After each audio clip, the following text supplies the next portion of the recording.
మార్కెట్లు వరుసగా 4వ సెషన్ కూడా లాభాలతో ముగిశాయి. రిలయన్స్ ఇండస్ట్రీస్ బ్యాంకింగ్ రంగ షేర్లు లాభాలతో నిఫ్టీ 414 పాయింట్లు పెరిగి 23,852 పాయింట్ల వద్ద నిలిచింది.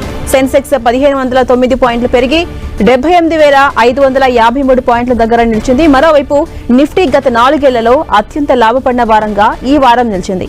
మార్కెట్ల లాభాలకు ఫారెన్ పోర్ట్ఫోలియో ఇన్వెస్టర్ల కొనుగోళ్లు పెరగడం, డాలర్ ఎక్స్చేంజ్ వాల్యూ తగ్గడం, క్రూడ్ ఆయిల్ ధరలు $66 కు అటు ఇటు మాత్రమే ట్రేడ్ అవుతూ ఉండడం కూడా మన మార్కెట్లకు కలిసి వస్తున్నందున కారణాలుగా చెబుతున్నారు.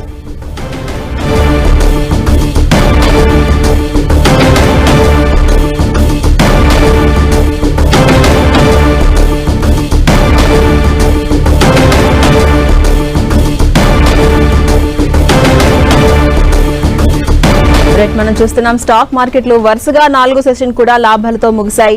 రిలయన్స్ ఇండస్ట్రీస్ బ్యాంకింగ్ రంగ షేర్లు లాభాలతో ముగిశాయి. నిఫ్టీ 414 పాయింట్లు పెరగడంతో 23,852 పాయింట్ల వద్ద నిలిచింది. ఇక సెన్సెక్స్ 1,509 పాయింట్లు లాభపడి 78,553 పాయింట్ల దగ్గర నిలిచింది.